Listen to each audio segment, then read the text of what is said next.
नमस्कार मित्रों, हम फिर हाजिर हैं आपके ही अपने चैनल लिटरेरी लेंस में। नमस्कार।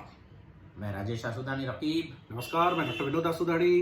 राजेश जी, आज एक हिंदी की जी सुप्रसिद्ध लेखिका की कहानी हाँ आप लाए हैं, जिस पर चर्चा करेंगे हम लोग। हाँ, उनकी एक कहानी पे पहले भी हमने बात की थी, मालती जोशी जी। जी, और कहानी का नाम बड़ा इंटरेस्टिंग है। हाँ, उसने नहीं कहा था। उसने नहीं कहा। जी, उसने नहीं कहा। उसने नहीं कहा। अब ये नाम सुन करके कई सारे साहित्यकारों की कहानियां हमारे जहन पर उभर के आती हैं। जी। चंद्रधर शर्मा गुलेरी जी की उसने कहा था। बहुत बहुचर्चित कहानी है, कभी उस पर भी बात करेंगे। फिर शैलेश मटियानी जी की भी कहानी है।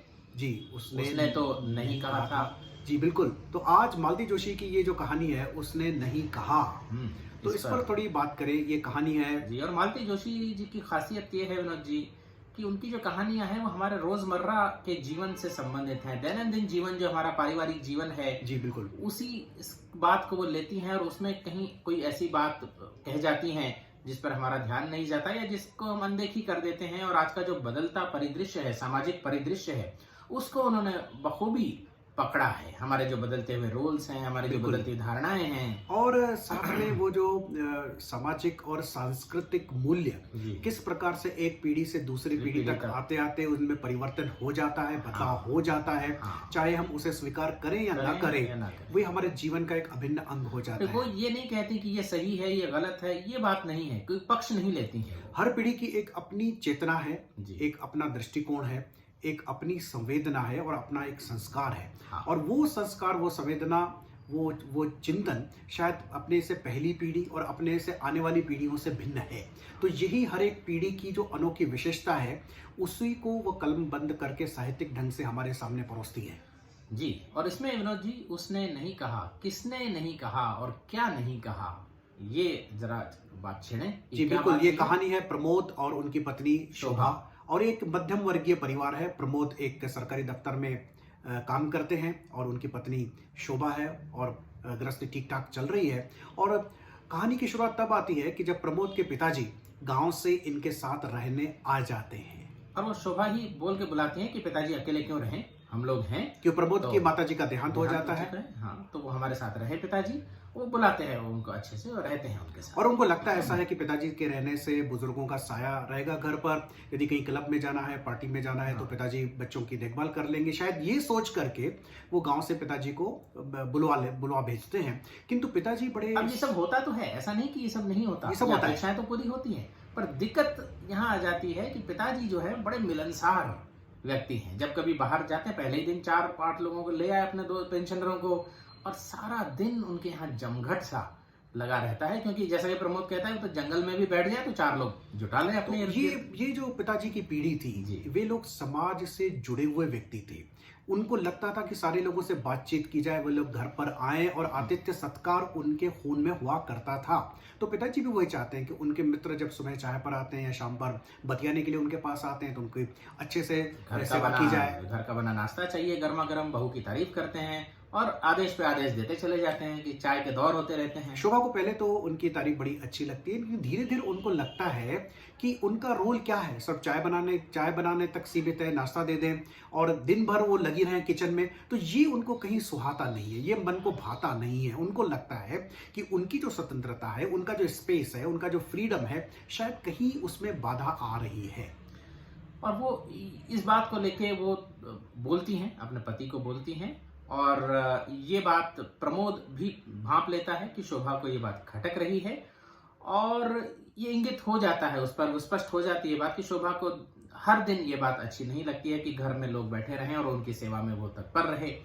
अब लेकिन करे तो क्या करे। राजेश जी, यहाँ पर लेखिका का कमाल ये है कि प्रमोद की जो विविधता है, उसको भी बड़े ही मनोवैज्ञानिक ढंग से उन्होंने चित्रित की है। अब प्रमोद ना तो ये अपने पत्नी से कह सकता है कि तुम सेवा करती रहो, ना ही उसके पास इतना साहस है को पिताजी को कहें कि उनके मित्रों को कह दें कि घर पर ना आए। तो वो अपने तरीके से इसका समाधान देने का प्रयास करता है। दिन भर दफ्तर में परेशान सा रहता है और शाम को बहुत सारा नमकीन, बहुत सारी चीजें पिताजी के लिए लाता है कि आप अपने पास रखिए, ताकि जब आपके दोस्त वोस्त आए तो आप उन्हें आप खिला दिया करें। मतलब कहने का इनडायरेक्टली उसका मतलब ये होता है कि आप शोभा को आदेश न दिया करें कि चाय बनाओ ये बनाओ, आप अपने हिसाब से उनको खिला पिला दिया और करें। यहाँ से हमें जो पता चलता है कि किस प्रकार से मूल्य एक पीढ़ी से दूसरी पीढ़ी तक आते आते बदल गए हैं। हमें अब यहाँ उस पुराने दौर में ये कहानी ले चलती है जब पिताजी अपने क्लर्क का पेशा करते थे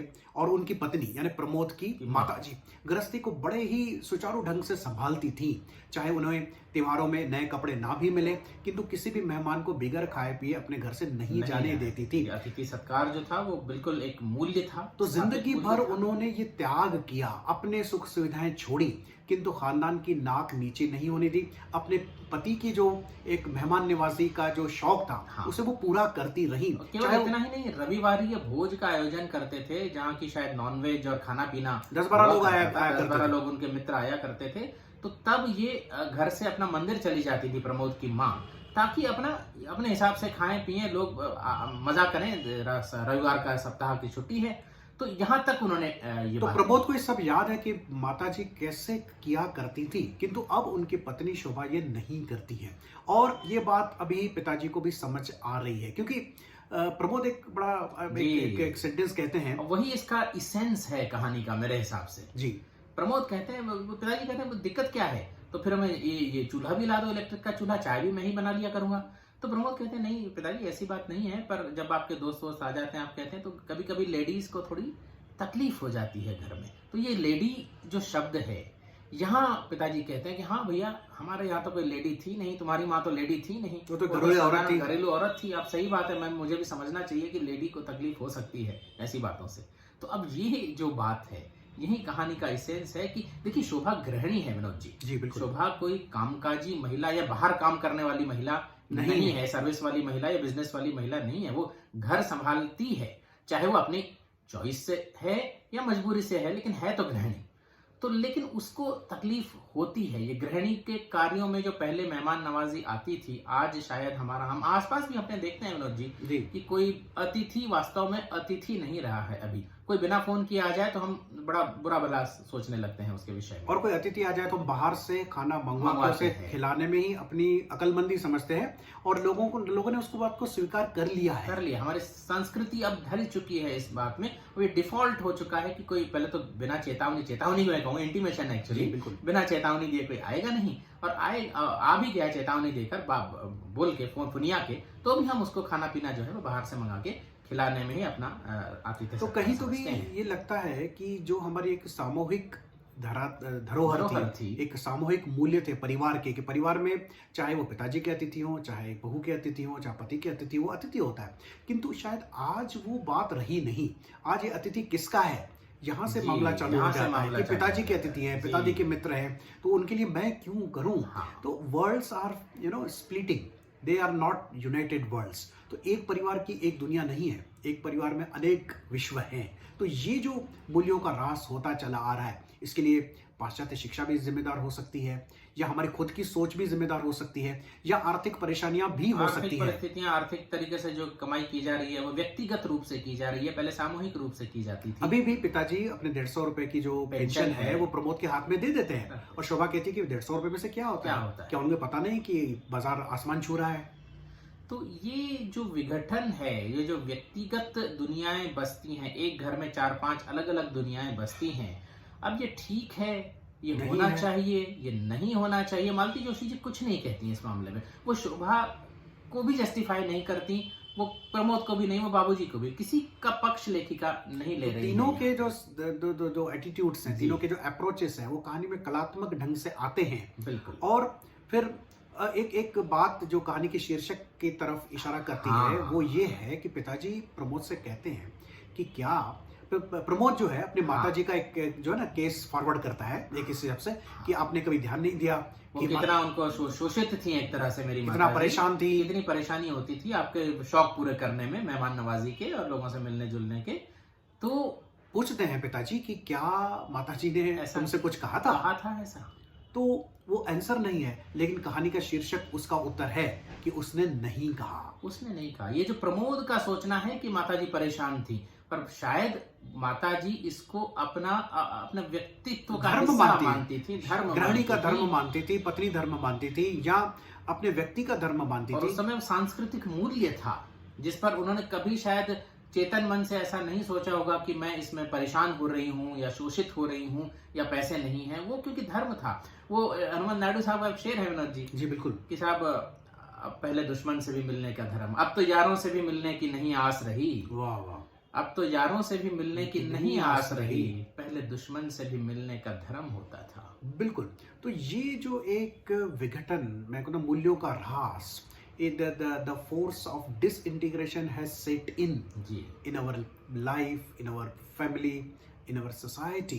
So that is something we are not able to get along with at some times.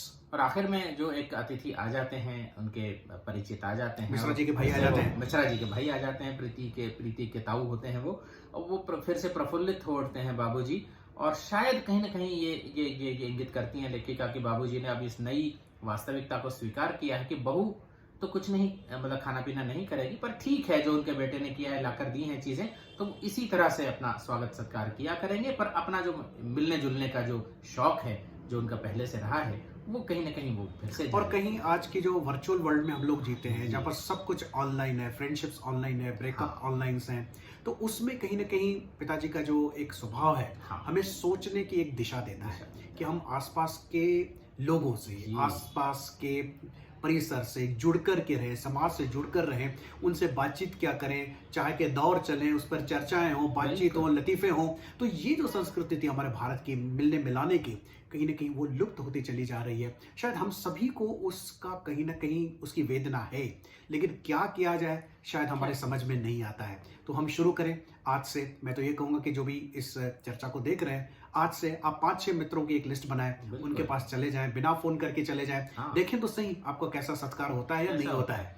क्योंकि हम इस अंधाधुंध दौड़ में पाश्चात्यकरण की कहें, पूंजीवाद की कहें या व्यक्तिवाद की कहें, इसमें हम कहीं ना कहीं अपनी सामूहिक जिंदगी को भूलते जा रहे हैं, छोड़ते जा रहे हैं और तिरस्कृत करते जा रहे हैं। और उसी का परिणाम है कि साइकोलॉजिकल जो डिसऑर्डर्स हैं वो बढ़ते चले जा रहे हैं, हम एकाकी होते चले जा रहे हैं, we feel isolated and alienated.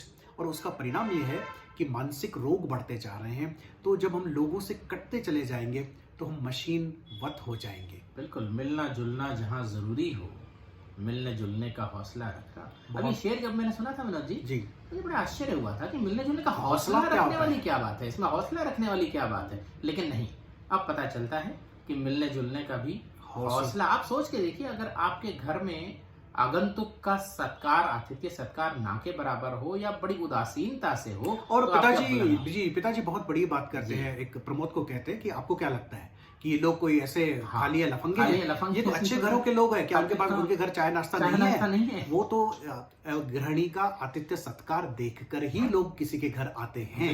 तो ये बड़ी बात है। लोग किसी के पास चाय पीने नहीं आते, वो इसलिए आते हैं कि चाय के बहाने चाह मिलती है, प्रेम मिलता है, स्नेह मिलता है, दोस्ती मिलती है। तो ये चीजें कहीं ना कहीं हमें बदलती परिस्थितियों में भी मुझे लगता है कि बरकरार रखनी चाहिए। और साहित्य कभी भी संदेश नहीं देता, किंतु साहित्य संदेश से भी एक ऊंची बात करके चला जाता है। समझना चाहिए, उसको महसूस किया जाता है और अपने जीवन में उतारा जाता है। तो राजेश जी बहुत बहुत धन्यवाद, आज आपने मालती जोशी की इतनी खूबसूरत कहानी लाई जो हमारे जिंदगी से वाबस्ता है, जिसका जुड़ाव हमारे जीवन के साथ है। तो आप भी बताइएगा कि ये कहानी आपको कैसी लगी। कमेंट बॉक्स में अपने ज़रूर ओपिनियंस लिखें ताकि हमें भी अच्छा लगेगा। किसी और एपिसोड में कोई और कहानी के साथ, किसी और नावल के साथ, किसी और नाटक के साथ, किसी और गज़ल के साथ आपसे पुनः भेंट होगी। तब तक अनुमति, और मिलते मिलाते रहिए, चाय के दौर चलाते रहिए। नमस्कार। नमस्कार।